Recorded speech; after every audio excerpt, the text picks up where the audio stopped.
Hello and welcome to another edition of the Gravestone Pros here at North Country Memorial. So glad that you have joined us today. We're going to sit down and kind of hunker in with a little conversation between Dad and our new buddy Wesley as they work on weeding the stone. They're just going to kind of do a little shop talk and hear a little bit of his experience being here with us for a few days. So little different kind of video today, but I think you guys will enjoy it. I sure hope so. Come along.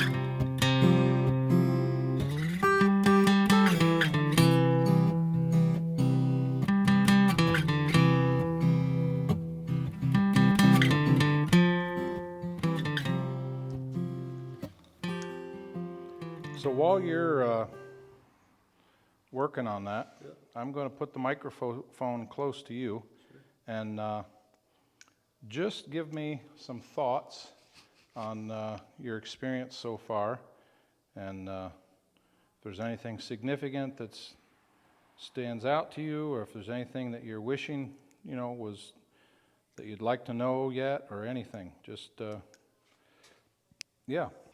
Talk like you've got the floor.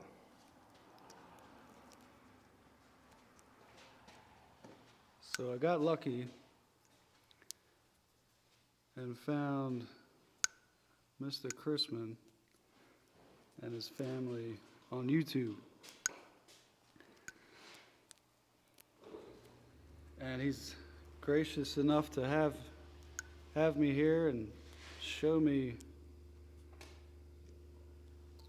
what he has learned from his experience.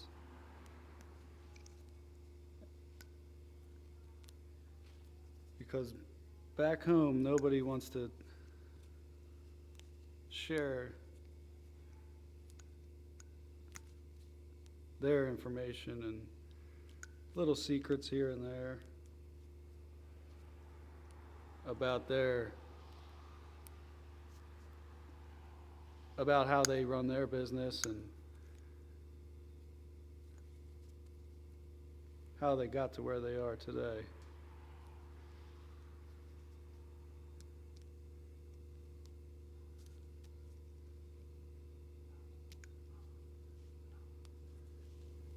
One thing that I'll add into that, there's competition in the monument business. Competition is a good thing.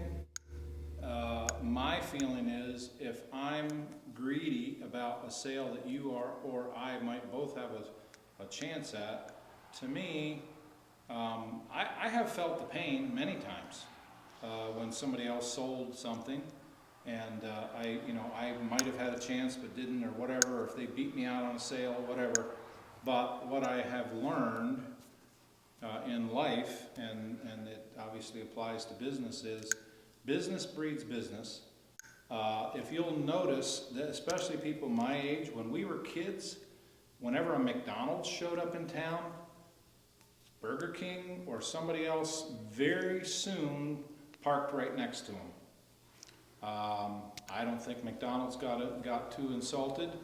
They certainly didn't lose business, and the other people gained business that they didn't have. And it always impressed me that here's McDonald's thriving, billions and billions sold is their boast, right? And if you look at car dealers, they all line up on the same street. Why? Because a lot of the people coming down that street are shopping for cars. And if they go to that guy, they do. But you know what? If I can do my best, I'm going to get a certain number of them too. But if I'm in some obscure place out in the middle of nowheres, yeah. So to me, it's better share what you got, make the other guy better, and in the end, you're both going to win. That's my philosophy. Because one person can't do it all. So I had the opportunity to start a monument business, but I knew nothing about it. The guy said, here's the keys, figure it out, good luck. So I watched some videos, I'm kind of handy and kind of can figure it out, but there's little tricks here and there that all the professionals know. And when you're just starting out with something that's totally alien to you, those tricks are a big deal.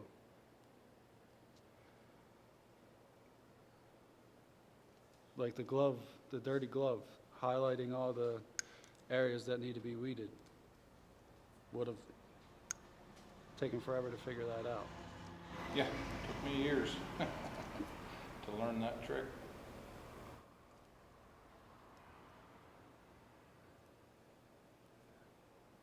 And also what's helpful to be here is on the business side, on the not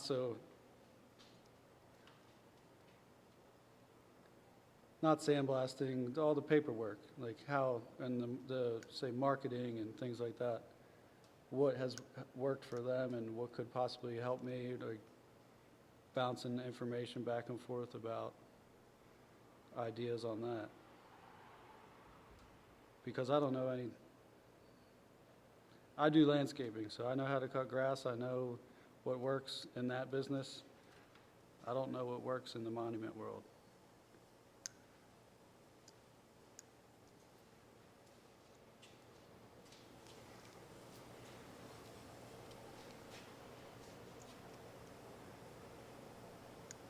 So I've been asking questions nonstop. Which I could not be more thrilled about, because I love to talk shop, and when I learn the best is when I'm reiterating what I already know, and sometimes I'm saying things and finding out that yeah, I reinforce things to myself. And yeah, it's just helpful.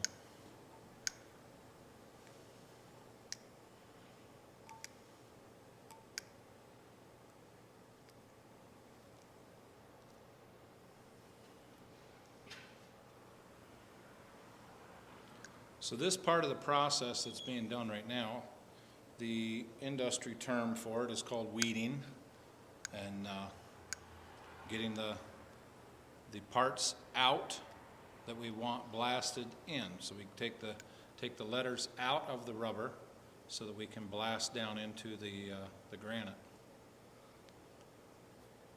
You know, there's an interesting life lesson in this whole process. The rubber is resilient, so therefore what comes at it bounces off of it. The stone is hard and resistant, and therefore when the sand comes at it, it's the two together, whatever's harder wears down the quickest, and so the granite just gets cut. It gets cut by that hardened, well, not hardened, but it is already hard. It's what we use is aluminum oxide, by the way. There's a lot of products out there. Everybody's got what works for them. Aluminum oxide has been the best that we've used. We haven't tried a lot of things, but we like it. And we'll probably, once we get our automatic blaster, we'll probably experiment with some other things just to see. I don't want to be in a rut. I want to do what is cutting edge, no pun intended. Yeah, we want to do the best for our customers, but we also want to, do the best for ourselves as far as if we use best quality product, we're going to make a better profit. Ultimately, that's what we're trying to pay attention to. So, anyway, the life lesson: be like rubber. Don't be like granite. Let things bounce off of you, because life is not easy, and that's part of this here thing that we're doing. If you can come, hang out for 3 days, learn what I know, it's going to help you, and you know, you never know down the end. You know, who knows? I could sell a monument to somebody that needs it set down somewhere in Delaware.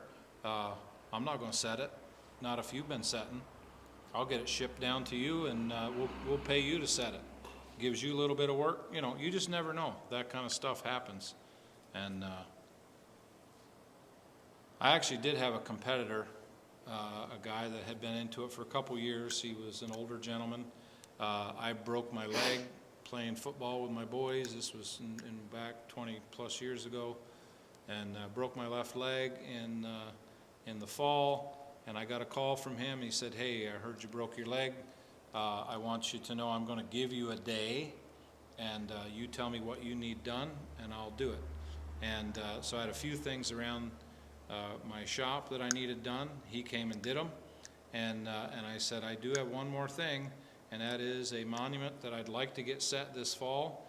And turned out it was basically within 4 miles of where he sold his monuments. So it was, you know, I was his competition, and had sold something that he could have, but they came to me, and he said it, and no big deal, you know.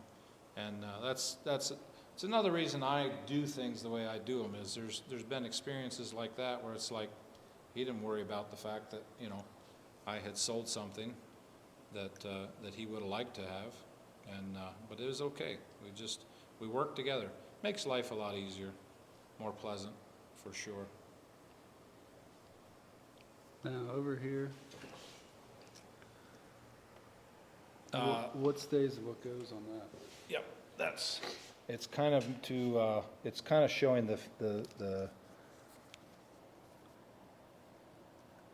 it's kind of showing the fingernail. Yeah. It looks funky when you're dealing with the rubber, Yeah. but in the end it actually Makes sense. it makes sense. It's monument art. Monument art is a little different. Get that piece out of there. There you go.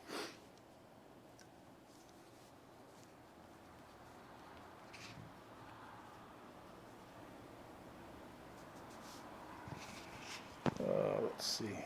Sometimes things get sized different than they were created.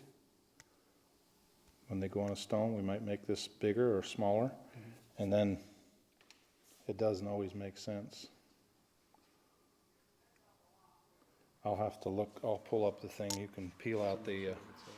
Yeah, something's a little funky there, but you can peel out the cross, and then I'll look at the rendering. Typically, I would cut that line and then follow it out around the outside edge. That line? Yeah, I just would, no, just cut this, rather than peel them both up at the same time. Oh, I got you. I don't know, I just think it, Yeah.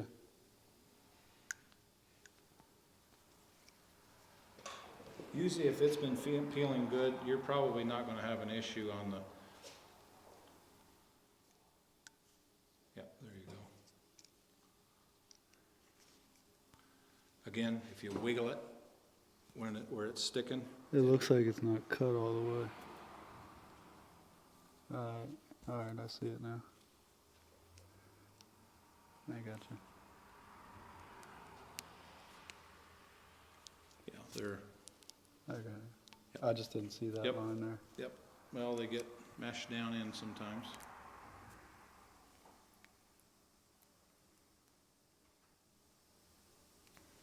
Yep, that's when you're coming to a point, so it's always good, just cut one side of it and go the other way.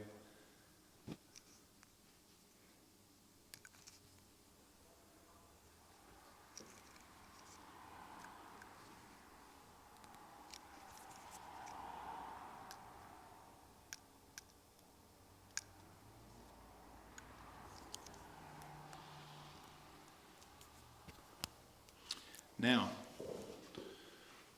when we blast, we're going to when we get all done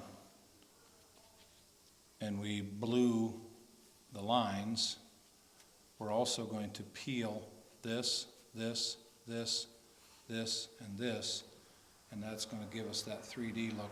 We'll blue it. We'll blue that area.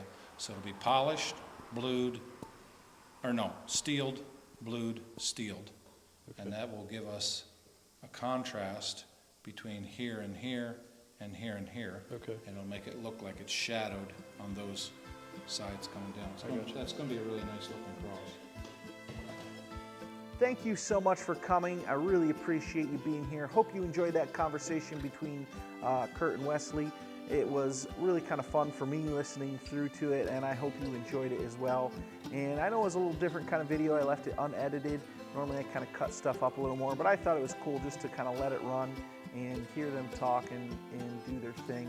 And so I really hope you enjoyed that. I know some of the audio was a little bit different because the mic was not always on both guys, so you could hear Dad kind of in the background a bit, but hopefully that didn't distract you too much and you were able to really enjoy what was going on. Thank you so much. Please do all the YouTube stuff for me. Leave me a comment, leave me a like if you liked it, a dislike if you didn't like it, and subscribe, of course. Hit the little bell so you get notified every Friday when I drop a new video. Thank you guys, and we will see you all next time.